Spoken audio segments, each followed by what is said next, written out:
ശ്രീ സച്ചിൻ ദേവ്, ഇനി ഉറ്റുനോക്കുന്നത് നമ്മൾ എങ്ങനെയാണ് ഈ ഐബോർഡിന്റെ പരിശോധന, ഡ്രോണിന്റെ പരിശോധന ഏത് തരത്തിലാണ് എന്നുള്ളതൊക്കെ തന്നെയാണല്ലോ. താങ്കൾക്കും അറിയുന്ന പോലെ അത് 2 മണിക്കൂറിനുള്ളിൽ ആ വിവരം ലഭ്യമാകും എന്നൊക്കെ പറയുന്നു. അപ്പോഴും ഈ അടിയൊഴുക്ക് ഒരു വലിയ വിഷയമായിട്ട് നിൽക്കുക, ഇടവിട്ട് പെയ്യുന്ന ഒരു കനത്ത മഴ, പുഴയിലെ ജലനിരപ്പ് ഉയരുന്നത്, നല്ല ഒഴുക്കുള്ള ഒരു പുഴ കൂടിയാണല്ലോ. ആ ഒരു വെല്ലുവിളി അവിടെ അനുഭവപ്പെടുന്നുണ്ടോ? ദൗത്യ സംഘങ്ങളെ സംബന്ധിച്ചിടത്തോളം അതൊരു വെല്ലുവിളിയാണ് ആയിരിക്കുമോ ഇനിയുള്ള മണിക്കൂറുകൾ? കഴിഞ്ഞ ദിവസങ്ങളിൽ ഈ ശിരൂരിൽ നിന്നുള്ള പൊതുവെയുള്ള കാലാവസ്ഥാ സാഹചര്യം മനസ്സിലാക്കിയാൽ ഇടവേളകളിലുള്ള നിലയിൽ മഴ പെയ്തുകൊണ്ടിരിക്കുന്നുണ്ട്. ശക്തമായ മഴയുണ്ട്. ആ ശക്തമായ മഴയും കാറ്റും ഉൾപ്പെടെയുള്ള പ്രതികൂലമായ കാലാവസ്ഥാ സാഹചര്യം ഈ പ്രദേശത്ത് നിലവിലുണ്ട്. അതിന്റെ എല്ലാം ഭാഗമായി തന്നെ പുഴയിലെ ഒഴുക്കിന്റെ വേഗതയും വളരെ കൂടിയിട്ടുണ്ട്. അത്തരമൊരു സാഹചര്യത്തിൽ ഈ തെരച്ചിൽ നടപടികൾ മുന്നോട്ട് കൊണ്ടുപോകുന്നതിൽ ചില ഘട്ടങ്ങളിൽ വലിയ പരിമിതി ഉണ്ടായിട്ടുണ്ട്.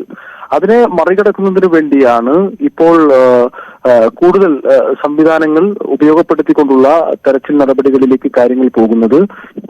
നേരത്തെ ഇവിടെ സൂചിപ്പിച്ചതുപോലെ ബൂം ലെങ്ത് ക്രെയിൻ ഇന്നലെ രാവിലെ തന്നെ ഒരു ക്രെയിൻ എത്തിയിരുന്നു. ആ ക്രെയിൻ ഉപയോഗപ്പെടുത്തിക്കൊണ്ട് പുഴയോട് ചേർന്നുള്ള മണ്ണിടിഞ്ഞ ഭാഗത്തെ മണ്ണ് മാറ്റി പുഴയുടെ ആഴങ്ങളിലേക്ക് മണ്ണ് കോരാൻ കഴിയാകുന്ന ആ സംവിധാനം ഇപ്പോൾ ഉപയോഗപ്പെടുത്തിക്കൊണ്ട് ഏറെക്കുറെ ഇന്നലെ മുതൽ ഇന്ന് രാവിലെ വരെ ഉള്ള രക്ഷാപ്രവർത്തന നടപടിയിൽ ഇന്നലെ രാത്രി ഒരു 10 മണിയോടുകൂടി വൈൻഡപ്പ് ചെയ്തു. ഇന്ന് രാവിലെ വളരെ നേരത്തെ തന്നെ ബൂം ലെങ്ത് ക്രെയിൻ ഉപയോഗപ്പെടുത്തിക്കൊണ്ട് ഈ മണ്ണ് മാറ്റുന്ന നടപടികൾ മുന്നോട്ട് പോയി. അതിന്റെയൊക്കെ അടിസ്ഥാനത്തിൽ വലിയ വേഗതയിലുള്ള ഒരു തെരച്ചിൽ നടപടിയിലേക്ക് നമുക്ക് കടക്കാൻ വേണ്ടി കഴിഞ്ഞിട്ടുണ്ട്. ഇപ്പൊ ഏകദേശം ഒരു 20 മിനിറ്റ്, ഒരു അരമണിക്കൂർ മുമ്പാണ് രണ്ടാമതൊരു ബൂം ലെങ്ത് ക്രെയിൻ കൂടി കൊണ്ടുവന്നിട്ടുള്ളത്. 2 ബൂം ലെങ്ത് ക്രെയിനുകളുടെ പ്രവർത്തനം ഇപ്പോൾ നടന്നുകൊണ്ടിരിക്കുകയാണ്. മേജർ ഇന്ദ്രപാലിന്റെ നേതൃത്വത്തിലുള്ള സംഘമാണ് ഈ പറഞ്ഞിരിക്കുന്ന ദൗത്യത്തിന് നേതൃത്വം നൽകിക്കൊണ്ടിരിക്കുന്നത്. അവർ ഇന്ന് രാവിലെ ഞാൻ ഈ ദൗത്യം ആരംഭിക്കുന്നതിന് മുമ്പ് ഞാനും ലിൻഡോ ജോസഫ് MLA-യും മേജർ ഇന്ദ്രപാലിനെ നേരിട്ട് കണ്ടിരുന്നു. അവരുടെ പ്ലാൻ സംബന്ധിച്ച് ചോദിച്ച് മനസ്സിലാക്കി. അപ്പോൾ അവരെ വളരെ പോസിറ്റീവായാണ്, ആത്മവിശ്വാസത്തോടു കൂടിയാണ് ഈ കാര്യങ്ങൾ നിർവഹിക്കാൻ കഴിയും, നമ്മുടെ ലക്ഷ്യത്തിലേക്ക് എത്താൻ വേണ്ടി കഴിയുമെന്ന് അവർ ഞങ്ങളോട് പങ്കുവച്ചിട്ടുള്ളത്. ആ നിലയിൽ ഇന്ത്യൻ ആർമി സംഘവും അതോടൊപ്പം തന്നെ മേജർ ഇന്ദ്രപാലിന്റെ നേതൃത്വത്തിലുള്ള എക്സ്പെർട്സും നിരവധി ഇത്തരം നാച്ചുറൽ കലാമിറ്റിയുടെ ഒക്കെ ഭാഗമായിട്ടുണ്ടായ ദൗത്യ സംഘത്തിൽ അതിന് നേതൃത്വം കൊടുത്ത വളരെ എക്സ്പെർട്ടായിരിക്കുന്ന ഒരു ടീം തന്നെ അവിടെ കാര്യങ്ങൾ ചെയ്തു വരുന്നുണ്ട്.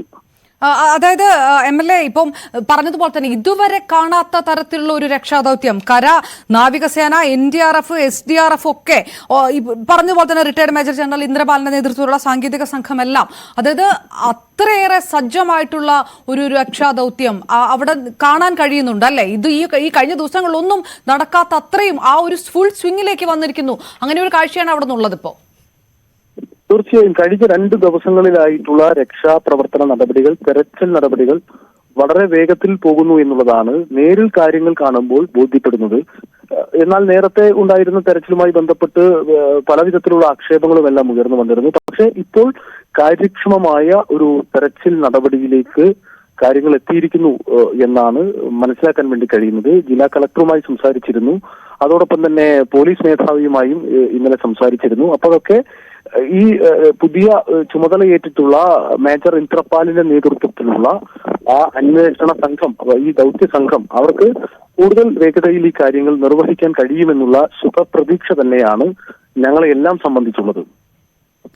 സച്ചിൻ ദേവ്, പിന്നെ നമ്മളിപ്പം കേരളത്തിലുള്ള എല്ലാവരും ഉറ്റുനോക്കുന്നത് ആ ഡ്രോൺ പരിശോധന, അത് ഏത് തരത്തിലായിരിക്കും, അതിനകത്ത് കണ്ടെത്താൻ കഴിയുമോ, ക്യാബിനകത്ത് അർജുൻ ഉണ്ടോ എന്നുള്ളൊരു വിഷയമാണ്. പക്ഷേ ഈ സേനയുടെ ഒക്കെ അനുമതിയോടുകൂടി കൊണ്ടുവന്നിരിക്കുന്ന ഡ്രോൺ, അത് അത്രയും സാങ്കേതിക തികവോടുകൂടി വേണം അത് പ്രവർത്തിപ്പിക്കാനും അത് സജ്ജമാക്കാനും ഒക്കെ. അതിനുള്ള എല്ലാ സജ്ജീകരണങ്ങളും അവിടെ ഉണ്ട് എന്നുള്ളൊരു പ്രതീക്ഷ കൂടി താങ്കൾക്കുണ്ട് അല്ലേ? ഇന്ന് രാവിലെയാണ് ഇതിന്റെ ഒരു എക്യുപ്മെന്റ്, ബാറ്ററി എക്യുപ്മെന്റ് ഒക്കെ ഇന്ന് രാവിലെയാണ് കാർവാറിൽ എത്തിയിട്ടുള്ളത്. ജില്ലയുടെ കേന്ദ്രമായി കാണുന്ന പ്രദേശമാണ് കാർവാറിലെത്തി. കാർവാറിൽ നിന്ന് ഇപ്പോൾ ഇതൊരു 3/4 മണിക്കൂർ മുമ്പാണ് അത് ഈ സംഭവ സ്ഥലത്തേക്ക് ഈ പറഞ്ഞിരിക്കുന്ന എക്യുപ്മെന്റ് കൊണ്ടുവന്നിട്ടുള്ളത്. തീർച്ചയായും ആ എക്യുപ്മെന്റ് ഉപയോഗപ്പെടുത്തിക്കൊണ്ട് ഈ ദൗത്യ സംഘം എങ്ങനെയാണോ കാര്യങ്ങൾ പ്ലാൻ ചെയ്തിട്ടുള്ളത് ആ കാര്യങ്ങൾ വേഗത്തിൽ നടത്താൻ അവർക്ക് കഴിയും. അപ്പോൾ ആവശ്യമായ എക്യുപ്മെന്റ് അതോടൊപ്പം തന്നെ രണ്ടാമത് കൊണ്ടുവന്നിട്ടുള്ള ഈ ബൂം ലൈന് ഈ കാര്യങ്ങളെല്ലാം ഉപയോഗപ്പെടുത്തിക്കൊണ്ടുള്ള സാങ്കേതിക സംവിധാനങ്ങളുടെ എല്ലാം ഫലപ്രദമായ സഹായം തീർച്ചയായും നമ്മുടെ ലക്ഷ്യത്തിലേക്ക് കാര്യങ്ങളെ കൊണ്ടുപോകുന്നതിൽ വളരെ പ്രധാനമാണ് എന്ന് ഞങ്ങൾ കരുതുകയാണ്. ഒരു കാര്യം കൂടെ ശ്രീ സച്ചിൻ ദേവ്, ഇപ്പം താങ്കൾ അവിടെ നിൽക്കുന്നതുകൊണ്ടാണ് ചോദിക്കുന്നത്. ഇപ്പോൾ പറഞ്ഞ പോലെ ഏറ്റവും ഇനിയുള്ള ചലഞ്ച്, ഇപ്പോൾ അനുഭവിക്കുന്ന ഒരു ചലഞ്ച് എന്ന് പറയുന്നത് ഈ അടിയൊഴുക്കാണ്, ഈ പുഴയുടെ കുത്തൊഴുക്കാണ്. ഈ കുത്തൊഴുക്ക് കുറയ്ക്കുന്നത് അടക്കമുള്ള കാര്യങ്ങളൊക്കെ നാവികസേന പരിഗണിക്കുന്നുണ്ട്. അങ്ങനെയുള്ള കാര്യങ്ങളൊക്കെ നടക്കുന്നുണ്ട് അറിയുന്നു. ഇടയ്ക്കൊക്കെ പറഞ്ഞു കേട്ടിരുന്നു ഈ താൽക്കാലിക ഒരു ചെക്ക് ഡാം ഉണ്ടാക്കാനുള്ള രീതിയിലേക്കൊക്കെ കടന്നേക്കും. അത്രയും ഒരു ചലഞ്ച് അവിടെ ഉണ്ടെന്നുള്ളത്. അപ്പോൾ ഈ നമ്മുടെ മീറ്റിങ്ങുകളിൽ യോഗങ്ങളിലൊക്കെ ആ ഒരു വെല്ലുവിളി നേരിടാനുള്ള സജ്ജീകരണങ്ങളെ കുറിച്ചൊക്കെ അതൊക്കെ സംഭാഷണത്തിൽ വരുന്നുണ്ടോ? അങ്ങനെയുള്ള തീരുമാനങ്ങളിലേക്ക് കടക്കുന്നുണ്ടോ? ഈ ദൗത്യം നിർവഹിക്കപ്പെട്ടുകൊണ്ടിരിക്കുന്ന അതേ സന്ദർഭത്തിൽ തന്നെ ഈ കഴിഞ്ഞ അരമണിക്കൂർ മുമ്പാണ് മേജർ ഇന്ദ്രപാലുമായി ഞങ്ങൾ നേരിട്ട് സംസാരിച്ചിരുന്നു.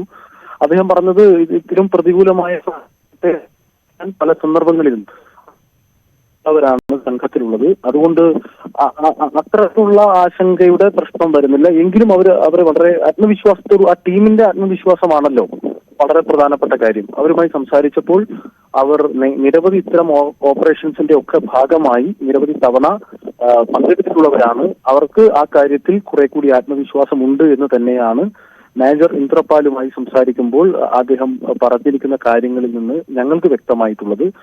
ഏതായാലും നമുക്ക് വളരെ പ്രതീക്ഷയോടുകൂടി തന്നെയാണ് നമുക്ക് വളരെ വലിയ വിഷമം മനസ്സിലുണ്ടെങ്കിലും വളരെ പ്രയാസം, നമ്മൾ എല്ലാവരും മലയാളികളാകെ വലിയ പ്രയാസത്തിലാണെങ്കിലും നമുക്ക് ഒരു ലക്ഷ്യത്തിലേക്ക് എത്തിച്ചേരാൻ കഴിയും എന്ന് തന്നെ ഈ പുതിയ ടീമിന്റെ മേജർ ഇന്ദ്രപാലിന്റെ നേതൃത്വത്തിലുള്ള ഈ ദൗത്യ സംഘത്തിന്റെ ആ വേഗതയുള്ള പ്രവർത്തനം നമ്മളെ കൂടുതൽ പ്രതീക്ഷയോടുകൂടി ഈ കാര്യങ്ങൾ നോക്കിക്കാണാൻ പ്രേരിപ്പിക്കുന്നുണ്ട്. താങ്കൾ എന്തായാലും മേജർ ജനറൽ ഇന്ദ്രപാലിനുമായിട്ട് സംസാരിച്ചു എന്നാണല്ലോ പറഞ്ഞത്. അപ്പോൾ ഈ ലോറി തന്നെ ഉയർത്തിക്കൊണ്ടുവരുന്ന തീരത്തിലെ അതിലേക്ക് ലോറി ആദ്യം പുഴയിൽ കുത്തനെ നിർത്തണം, പിന്നെ വേണം ലോറി മുകളിലേക്ക് ഉയർത്താൻ. ആ ഒരു ഘട്ടത്തിലേക്കൊക്കെ ഇന്ന് കടക്കാൻ കഴിയും, അങ്ങനെ കരുതുന്നുണ്ടോ? ഡൈവിംഗ്, അതായത് വെള്ളത്തിലേക്ക് ഡൈവ് ചെയ്യേണ്ടതുണ്ട് എന്ന് തന്നെയാണ് അവർ സംസാരത്തിനിടയിൽ പറഞ്ഞിട്ടുള്ളത്. ഇത് ചെയ്തതിന് ശേഷം അതിനുള്ള സംവിധാനങ്ങൾ ഒരുക്കണം. ഡൈവ് ചെയ്തതിന് ശേഷം മറ്റു കാര്യങ്ങളിൽ പോകാൻ എന്നുള്ളതാണ് അത്. ഒരു മുമ്പ് ഞങ്ങൾ കണ്ട അനുഭവത്തിൽ നിന്ന് അദ്ദേഹം പറഞ്ഞിട്ടുള്ള കാര്യം.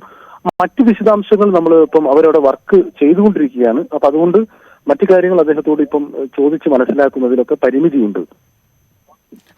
MLA, ഒരു കാര്യം കൂടെ, അത് താങ്കൾ അവിടെ ഉള്ളത് കൊണ്ടാണ് ഇതിനകത്ത് ഒരു തരത്തിലുള്ള ഒരു കോൺട്രവേഴ്സിയും നമ്മൾക്ക് ഉണ്ടാക്കാവുന്ന അല്ലെങ്കിൽ അങ്ങനെ ഉന്നയിക്കാവുന്ന ഒരു സമയമേ അല്ല. എങ്കിലും ഈ പലതരത്തിലുള്ള വിമർശനങ്ങൾ വന്നുകൊണ്ടിരിക്കുന്നത് തുടക്കത്തിൽ നടത്തിയ തെരച്ചിൽ, ഒരുപക്ഷെ നമ്മൾ ഇവിടെ നിന്ന് പോയവർ അടക്കം ഉന്നയിച്ച തെരച്ചിൽ കരഭാഗത്ത് നടത്താൻ ഉള്ളതായിരുന്നു. അതേസമയം കർണാടകം നടത്തിയ തെരച്ചിൽ അത് ഈ പുഴയോരത്ത് ഇപ്പോൾ എവിടെയാണോ എത്തി നിൽക്കുന്നത് ആ സ്ഥലത്ത് തന്നെയാണ് കർണാടകം മന്ദഗതിയിലാണെങ്കിലും തെരച്ചിൽ നടത്തിയിരുന്നത് പുഴയുടെ തീരത്ത് തന്നെ. അപ്പോൾ 4 മൃതദേഹങ്ങളും കർണാടകം കണ്ടെടുത്തതാണല്ലോ. പക്ഷേ കേരളത്തിൽ നിന്ന് അത്തരം ചില ആവശ്യങ്ങൾ ഉന്നയിക്കപ്പെടുക, അതുകൊണ്ട് കരഭാഗം കേന്ദ്രീകരിച്ച് തെരച്ചിൽ നടത്താൻ നിർബന്ധിതരാകുക, അങ്ങനെ ഒരു വഴിതിരിച്ചു വിടൽ ഉണ്ടായി എന്ന തരത്തിലുള്ള ഒരു വിമർശനങ്ങളൊക്കെ ശക്തമാകുന്ന ഒരു സമയം കൂടിയാണിപ്പോൾ. ഇവിടെ സാധാരണഗതിയിൽ ഡിസാസ്റ്റർ മാനേജ്മെന്റിന്റെ പരിപൂർണമായ ചുമതല ജില്ലാ അടിസ്ഥാനത്തിലാണെങ്കിൽ അത് ജില്ലാ കളക്ടറും അതോടൊപ്പം തന്നെ ഗവൺമെന്റിന്റെ ബന്ധപ്പെട്ട ഉദ്യോഗസ്ഥ മേധാവികളും എല്ലാമായി ചേർന്നാണ് സാധാരണ ചെയ്യാറുള്ളത്. ആ കാര്യത്തിൽ ഗവൺമെന്റ് തീരുമാനിക്കുന്ന അല്ലെങ്കിൽ ആ നടപടികളെ പൂർണ്ണമായി നിയന്ത്രിക്കാനുള്ള അധികാരാവകാശമെല്ലാം ഗവൺമെന്റിലും ജില്ലാ ഭരണകൂടത്തിലും നിക്ഷിപ്തമാണ്. ആ നിലയിൽ തന്നെയായിരിക്കും സമാനമായി ഇപ്പൊ കേരളത്തിൽ സമാനമായ അനുഭവങ്ങളുടെ സാഹചര്യം വന്നപ്പോൾ കേരളത്തിലെ ഗവൺമെന്റും അതോടൊപ്പം തന്നെ ബന്ധപ്പെട്ട ജില്ലാ ഭരണകൂടവും ജില്ലാ കളക്ടർ ഉൾപ്പെടെയുള്ള മേധാവികളുമാണ്, ചീഫ് സെക്രട്ടറി ഉൾപ്പെടെയുള്ളവരാണ് ഈ കാര്യങ്ങളെ ഫലപ്രദമായി കോർഡിനേറ്റ് ചെയ്തുകൊണ്ട് ഡിസിഷൻ എടുത്ത് കാര്യങ്ങൾ നിർവഹിക്കാൻ അവരാണ് ആ കാര്യങ്ങളെ ലീഡ് ചെയ്യുക. അതേ നടപടിക്രമം തന്നെയായിരിക്കും കർണാടകയിലും പാലിച്ചിട്ടുണ്ടാവുക. അതുകൊണ്ട് അത്തരമൊരു പ്രശ്നത്തിലേക്ക് ഈ ഘട്ടത്തിൽ കടക്കാൻ ഏതായാലും ഞാൻ സന്നദ്ധമല്ല. കാരണം നമ്മൾ അങ്ങനെ ഒരു ഘട്ടമല്ല. തീർച്ചയായും ഒരു സംസ്ഥാനം, കർണാടക ഒരു സംസ്ഥാനമാണ്. ആ സംസ്ഥാനത്ത് ഒരു ഗവൺമെന്റ് ഉണ്ട്, ഗവൺമെന്റുമായി ബന്ധപ്പെട്ട സംവിധാനങ്ങളുണ്ട്. ആ സംവിധാനങ്ങൾ നിയമപരമായി പ്രവർത്തിക്കുന്നതാണ്. ആ നിയമപരമായി പ്രവർത്തിക്കുന്ന സംവിധാനങ്ങൾ അഡ്വൈസ് തേടുന്നത് എങ്ങനെയാണ്, അവരെങ്ങനെയാണ് കാര്യങ്ങളെ തീരുമാനിക്കുന്നത് എന്നുള്ളതിന്റെ രീതികളൊക്കെ നിയമാനുസൃതം പ്രവർത്തിക്കുന്ന സംവിധാനവുമായി ബന്ധപ്പെട്ട് നിൽക്കുന്നവർക്ക് വളരെ വ്യക്തതയുണ്ടാവും.